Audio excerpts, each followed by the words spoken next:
அடுத்ததாக எஸ் முஸ்தபா. 1ஆம் number S Rifana வந்திருக்காங்களா?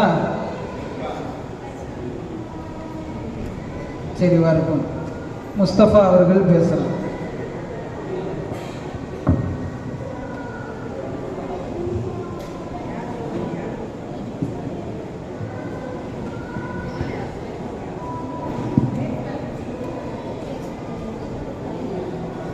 அல்ஹம்துலில்லாஹி ரப்பில் ஆலமீன் வ ஆகிபத்துல் முத்தகீன் வஸ்ஸலாத்து வஸ்ஸலாம் அலா சய்யிதில் அன்பியாஇ வல் முர்ஸலீன் வ ஆலிஹி வ ஸஹ்பிஹி அஜ்மஈன். அம்மா பஅத். ஃபஅஊது பில்லாஹி மினஷ் ஷைத்தானிர் ரஜீம். பிஸ்மில்லாஹிர் ரஹ்மானிர் ரஹீம். குல் இன் குன்தும் துஹிப்பூனல்லாஹ ஃபத்தபியூனி. ஸதகல்லாஹுல் அலீம். எல்லா புகழும் அல்லாஹ் ஒருவனுக்கே உண்டாவதாக. இம்மீலாது பெருவிழாவின் தலைவர், நடுவர் உள்ளிட்ட அவைக்கு என் அன்பின் சலாம். அஸ்ஸலாமு அலைக்கும் வரஹ்மத்துல்லாஹ். இம்மீலாது மன்றம் எனக்கு வழங்கியுள்ள தலைப்பு கலாச்சார சீரழிவுகளும் காபில் நபியின் போதனைகளும். உலகத்தில் எல்லா சமயங்களுக்கும் அவரவர்களுக்கென தனி கலாச்சாரங்கள் இருப்பது போல நம்முடைய சத்திய மார்க்கத்திலும் கலாச்சாரங்கள் உண்டு. இஸ்லாமிய கலாச்சாரம் மட்டும்தான் சரியான நாகரிகமானவை. எம்பெருமானார் ஸல்லல்லாஹு அலைஹி வஸல்லம் அவர்களின் சுன்னத் என்ற கலாச்சாரங்கள் எல்லா காலத்திற்கும் தேவையான விழுமியங்களை கொண்டுள்ளவை. வயுஹில்லு லகும் தய்யிபாத்தி வயுஹர்ரிமு அலைஹிமுல் ஹபாயிஸ். குர்ஆனில் எங்கேதான் நல்லவைகள் அனுமதிக்கப்பட்டுள்ளது, மானக்கேடானவைகள் எல்லாம் தடுக்கப்பட்டுள்ளது. இஸ்லாமிய கலாச்சாரம் மட்டும்தான் சுவனத்திற்கு கொண்டு செல்லும் மட்டுமல்ல, அறிவுக்கேற்றவைகளும் அவைகள்தான். இஸ்லாமிய சமூகத்தில் மனம் என்பது முஹம்மது நபி ஸல்லல்லாஹு அலைஹி வஸல்லம் அவர்களை பின்பற்றுவதில் தான் பலம் உண்டு. நபியின் போதனா முறைக்கு மாற்றமான கலாச்சாரத்தை பின்பற்றுவது பலவீனமாகும்.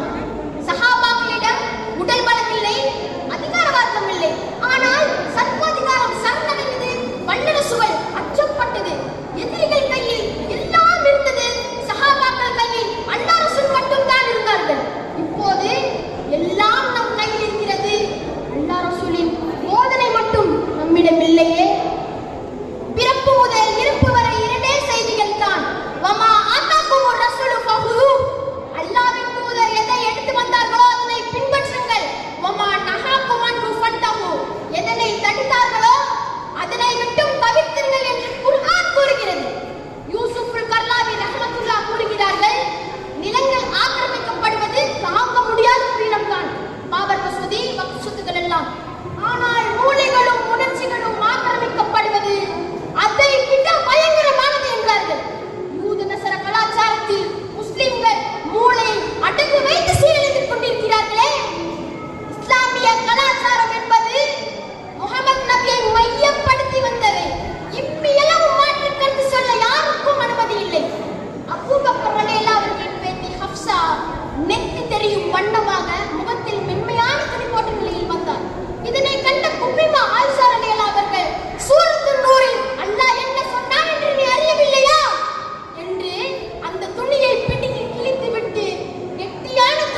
நம் உடையில் நடையில் வீட்டில் அலுவலகத்தில் அனைத்திலும் நுழைந்துவிட்டது.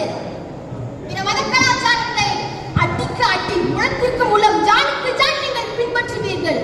உடுப்பு கொத்தில் நுழைந்து கொண்டாலும் இதுதான் ஃபேஷன் என்று நுழைந்து கொள்வீர்கள் என்று காமில் நபி கூறிய போது, யா ரசூலல்லாஹ், யூத நஸராக்களையா கூறுகிறீர்கள் என்று சஹாபாக்கள் கேட்டபோது, வேறு யார், அவர்கள் தான் என்றார்கள். அதனால் தான் 1500 வருடத்திற்கு முன்பே வருங்காலத்தில் ஏற்படும் கலாச்சார சீரழிவுகளை கூறிய பெருமானார் ஸல்லல்லாஹு அலைஹி வஸல்லம் அவர்கள், பின்னொரு காலம் வரும், ஷரியத்தை பின்பற்றுவது நெருப்பு கங்கையை கையில் வைப்பதற்கு சமமானது. ஒரு காலம் வரும், விபச்சாரம் பெருகிவிடும். ஒரு காலம் வரும், வட்டியிலிருந்து யாராலும் தப்பிக்க முடியாது.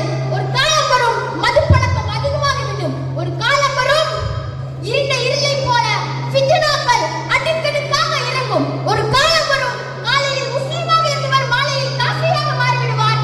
மாலையில் முஸ்லிமாக இருந்தவர் காலையில் காஃபிராக மாறிவிடுவார். ஒரு காலம் வரும், மனைவியை பக்கத்தில் வைத்து தாயை தள்ளி வைப்பான்.